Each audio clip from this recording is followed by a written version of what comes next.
In the headlines, NLC requests the resignation of the Minister of Power over frequent grid failures. FCT Doctors declare 3-day warning strike over 7 months unpaid salary arrears.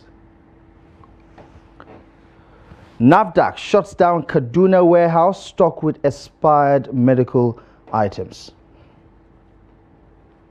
On the foreign scene, Israel kills 10 in West Bank raid as 120 bodies are found under Gaza's rubble. Hello, good afternoon and welcome to the news update live on Trust TV. My name is Abdullahi Ahmed.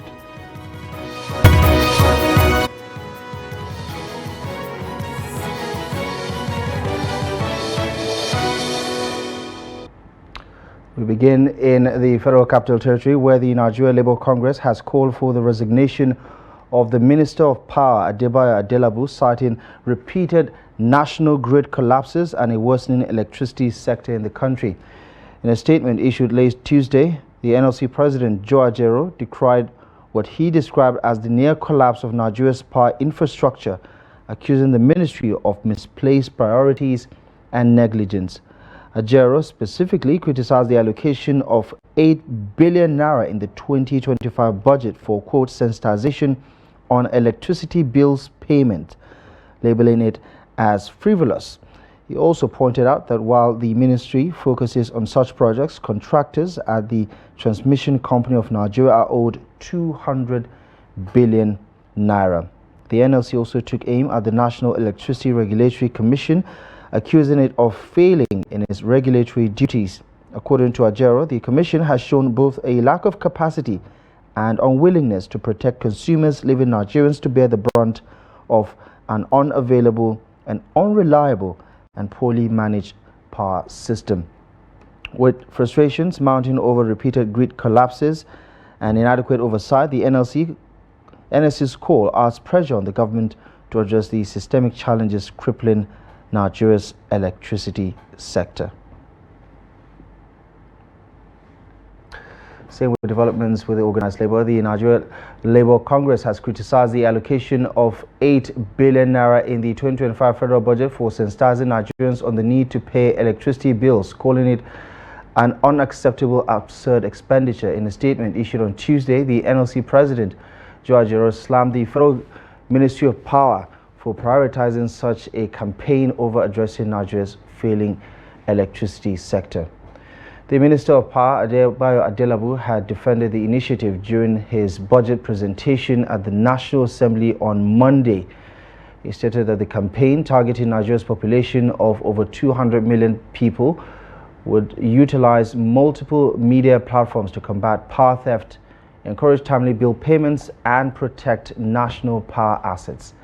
However, the NLC President dismissed the plan as misplaced, urging the ministry and the Nigeria Electricity Regulatory Commission to focus on revitalizing the sector and averting its total collapse. The NLC's criticism adds to the growing frustration over the perceived inefficiencies and priorities in Nigeria's power sector management as the nation continues to grapple with the persistent grid failures and unreliable electricity supply. Staying in the federal capital, doctors in the FCT have begun a 3-day warning strike on Wednesday, protesting unpaid salaries for members employed since 2023. At Kubwa General Hospital, patients seeking medical consultation were turned away as striking doctors halted services.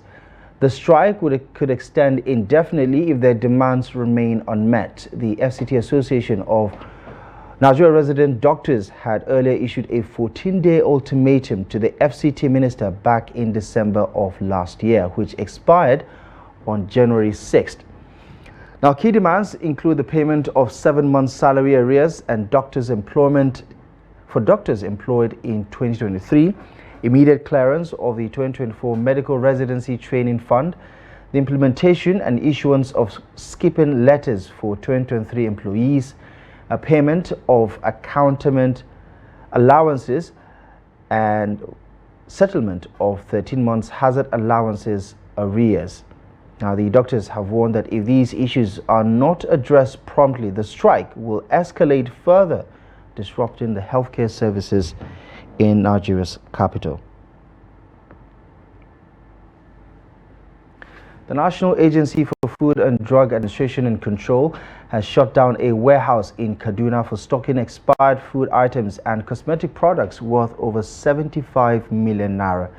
NAFDAC explained that the move followed information gathered from a concerned member of the public. The agency shared the development on its official X handle on Tuesday, revealing that the warehouse is located at Bayajida Street by Kano Road, New Ogbomosho Road in Kaduna.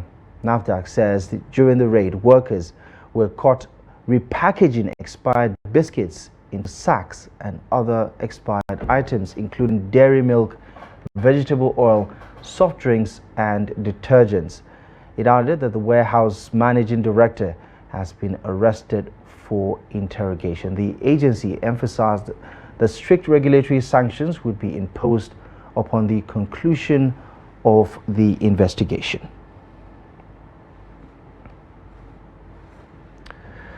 Days after a tanker carrying petrol overturned and exploded in Duko, Gurara local government area of Niger State, resulting in multiple deaths and injuries, another tanker loaded with groundnut oil has fallen in Bida in Niger State. Eyewitnesses say the incident reportedly happened on Monday afternoon near Power FM Junction, drawing large crowds to the scene. Residents were seen scooping the spilled oil, which was allegedly being sold to dealers in the area. Muhammad Baba, who is one of the eyewitnesses, said attempts to control the situation by local vigilante groups known as Bida Emirate Disciplinary Committee were unsuccessful. He also claimed that some members of the security group also joined in collecting the oil, adding that the trailer fell down due to the deplorable state of the road in the community.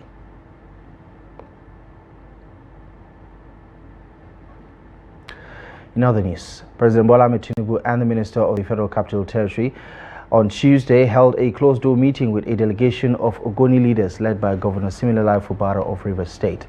Also present at the meeting was the Chief of Staff to the President, the National Security Advisor, the Group Chief Executive Officer of the Nigeria National Petroleum Company Limited, the Minister of Information and National Orientation, and other ministers as well as government functionaries. The meeting came after a coalition of civil society organizations demanded an allocation of 1 trillion naira from the federal government for the cleanup of the Niger Delta and compensation for lost livelihoods before the resumption of crude oil production in Ogoni land.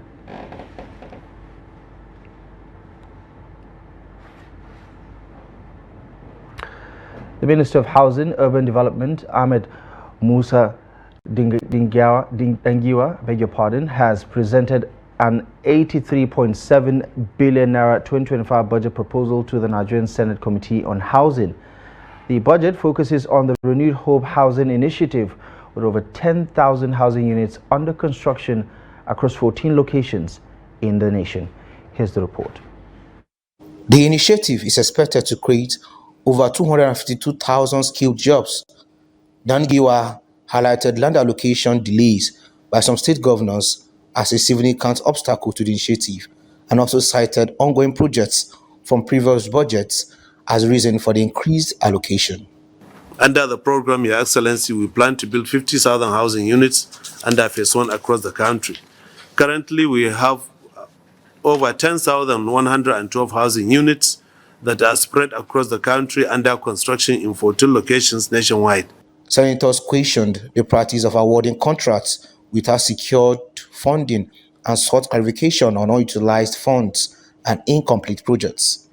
But from your report, you utilized only 77 billion, and 22 billion out of the amount released to you is still outstanding. Now, in your answers, you said the money you are even requesting, the 92 billion, doesn't even include the balance you need to finish it up.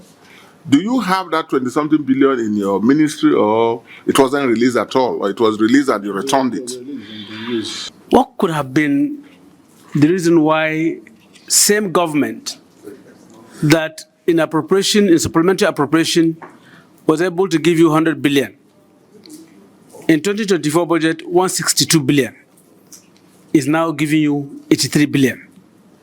In response, Dangiwa assured the committee that outstanding debts will not impede project completion and reiterated his commitment to ensuring ongoing developments are finished on time. Meanwhile, the Minister of Communication, Innovation and Digital Economy, Tijani Bosun, has attributed the recent 50% increase in telecommunications tariffs to global inflation and rising operational costs.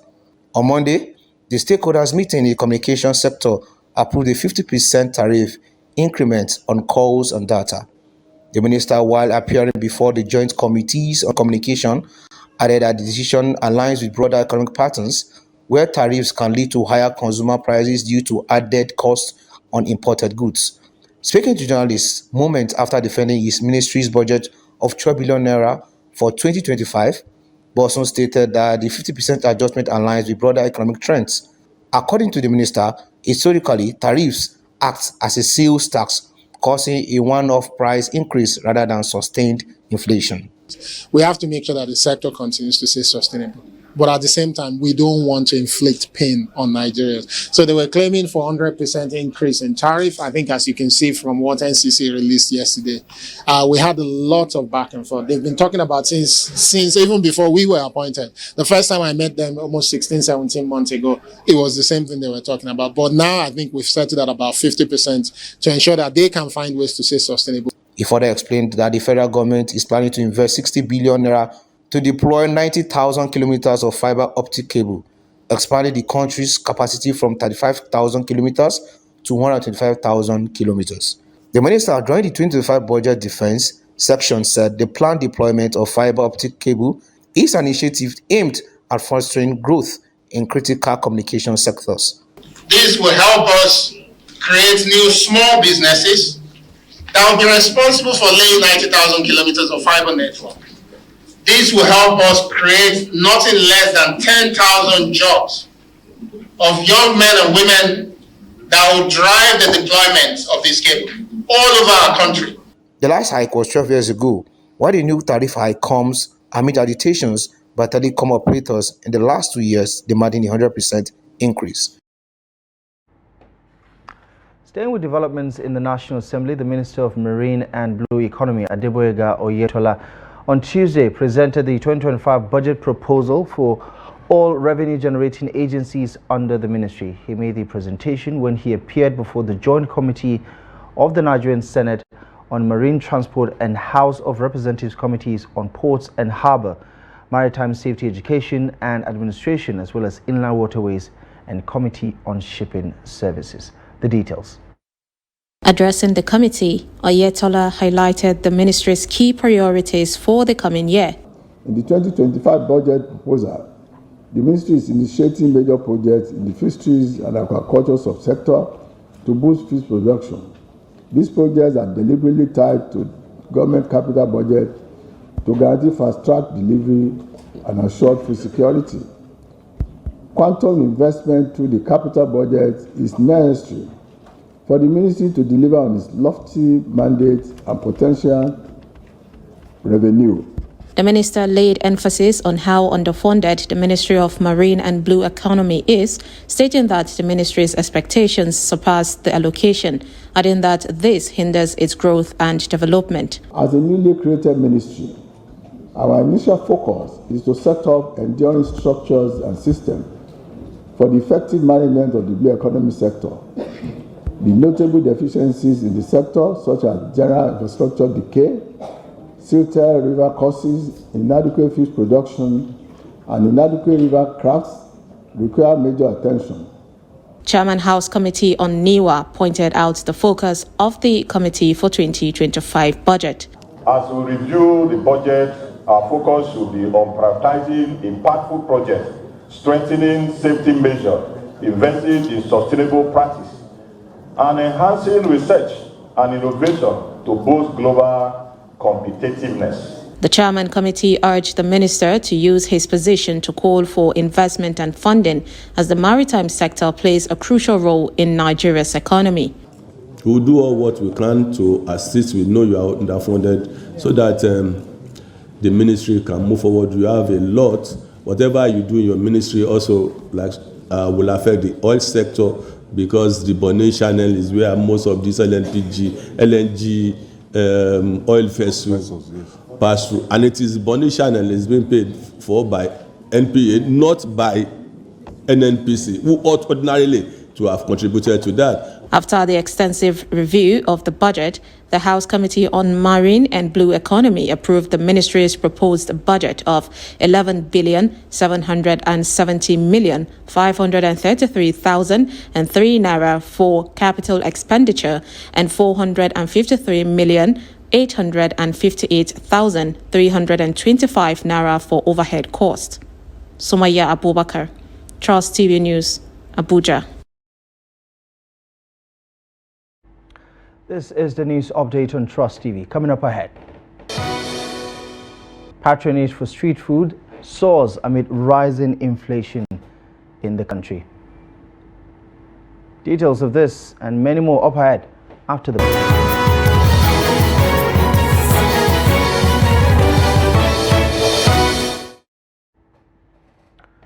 Welcome back to the news. Let's take another look at our top stories. The NLC has demanded that the power minister resigns over frequent national grid collapses. In the FCT, resident doctors have declared a 3-day warning strike over 7 months on paid salaries for those recruited in 2023. To Delta State now, where the state government has sealed 2 mini estates in Asaba, the capital, for violating state environmental laws. The estates were also ordered to pay various fines as penalties. Trust TV's Jonathan Awanye has more. It was a day of reckoning for 2 mini estates in Asaba, as the Delta State Commissioner for Environment, leading an enforcement team, uncovered glaring violations of environmental laws. The commissioner expressed outright dismay at the reckless channeling of wastewater into public drains, an act described as a ticking time bomb for public health. Saw how people are in their bedroom, they're bathing, all the water coming straight to the drain. Those who are washing plates in their kitchen, all the waters are entering the public drain. And you know, there is outbreak of cholera. So the government of His Excellency Right Honorable Sheriff Oberowori has prioritized the environmental sustainability of his small agenda. So we are out to work for Deltans, and we need Deltans to collaborate with the government so we can get a clean, safe and healthy environment. Abatement notices were swiftly served, mandating the estates to redirect their waste to properly constructed septic tanks. Beyond enforcement, the team hit the streets, engaging residents in aspirated campaign to promote hygiene as a cornerstone of healthy living. The commissioner reaffirmed the government's commitment to a cleaner and healthier Delta State, announcing that the sanitation drive will soon sweep across all 25 local government areas. Jonathan Awanye, Trust TV News, Asaba. And as the cost of living continues to soar, residents of Kano are grappling with tough choices. Many have turned to roadside food vendors, sacrificing hygiene and balanced diets just to survive. Trust TV's Abdulaziz Ibrahim captures the realities of life in Kano under rising food inflation. The skyrocketing prices of food items in Kano have left many residents with little choice but to turn to roadside food sellers for sustenance. Once considered a convenience, these makeshift eateries have become lifelines for countless families struggling to make ends meet. Residents displayed the scant portions of food they could afford, often barely enough to last the entire day. Despite hygiene concerns, they say survival takes precedence over cleanliness. The prices of food have changed so much and we have no option. We know the food isn't the cleanest, but what can we do? We can't afford markets anymore. Everything is just too expensive. Another resident holding a small piece of fried bean cake called awara explained how even basic food has become a luxury. Since morning, this is all I could afford. In the past, buying from roadside vendors was optional, but now it's all we have to survive on. Even vendors of traditional dishes like lamsour, an African salad made of nutrient-rich vegetables, are struggling. Idris Mukhtar, a lamsour seller, explained that while his customers understand the health benefits of his offerings, financial constraints force them to buy in smaller quantities than ever before. The ingredients are expensive and people know this salad is good for them. But these days, they can only afford tiny portions. They simply don't have the money. The dire situation has spurred emotional pleas from residents, urging the government to take swift action to alleviate the burden. Sincerely, we need help. The government must intervene. In the past, food was affordable. Now, even the most basic items are beyond reach. Families are suffering. A local sand seller shared his struggle to feed his large family of 9, highlighting how even his business is no longer enough to support them. What I used to sell in 3 days now takes much longer. Feeding myself, my 2 wives and 7 children is a struggle. At times, we have no choice but to buy roadside food just to manage. For residents of Kano, the rising prices of food have become a daily battle. While roadside vendors offer some relief, the sustainability of this option is uncertain. The people are looking to the government for urgent intervention to ease their plight. Abdulaziz Ibrahim, Trust TV News, Kano. Talking business, Nigeria's total public debt rose to 142.3 trillion naira as at September of 2024, representing an increase of 5.97% compared to 134.3 trillion naira in June of last year. The debt, comprising external and domestic obligations, reflect the significant impact of exchange rate depreciation on external borrowings when converted to naira terms. Data from the Debt Management Office shows that external debt in dollar terms increased marginally by 0.29% from $42.9 billion in June to $43.03 billion in September. However, in naira terms, external debt surged by 9.22%, rising from 63.07 trillion naira to 68.89 trillion naira within the quarter. This sharp increase was attributed to the depreciation of the naira, with the exchange rate weakening from 1,470 naira to the dollar in June to 1,600 naira to the dollar at the end of September. Domestic debt, on the other hand, reduced by 5.34% in dollar terms, falling from $48.45 billion in June to $45.87 billion in September last year.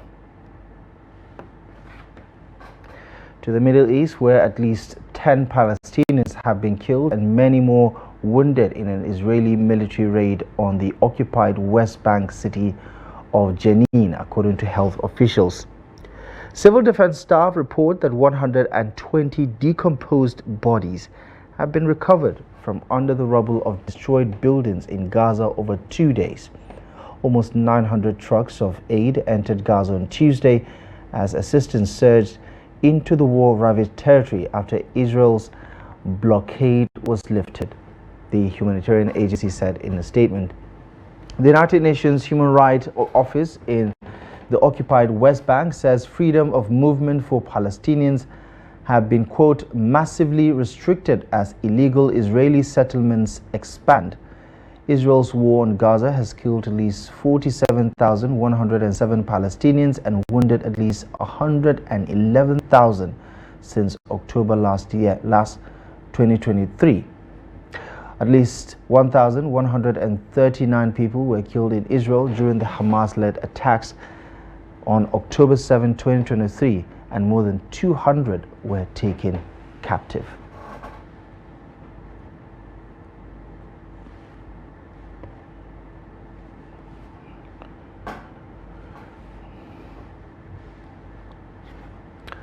To sports now, Borussia Dortmund have fired struggling head coach Nuri Sahin after Tuesday's 2-1 Champions League loss at Bologna, saying on Wednesday they had, quote, lost faith in the young manager. Finalists in the competition last season, Tuesday's Champions League loss was the fourth in a row for Dortmund in all competitions. In the Bundesliga, Dortmund are 10th, 20 points behind leaders Bayern Munich. Sahin was assistant to former Dortmund coach Edin Terzic in last season's surprise run to the Champions League final, where they lost to Real Madrid, and was promoted to head coach in the summer. Dortmund's managing director Lars Ricken said the decision was painful but was unavoidable after the game in Bologna. Dortmund, who will host Werder Bremen in the league on Saturday, are yet to name a successor for the coach. Reports suggest that former Manchester United boss Erik ten Hag, who has been watching Dortmund games recently, or one-time Benfica and Bayer Leverkusen manager Roger Smith, would likely succeed Nuri Sahin. Well, that is it. You're up to date with the latest news stories at this hour. Do well to stay in touch with us across our social media platforms. Also visit our website, trusttv.com, for the latest. My name is Abdullahi Ahmed. Thank you for your time and company.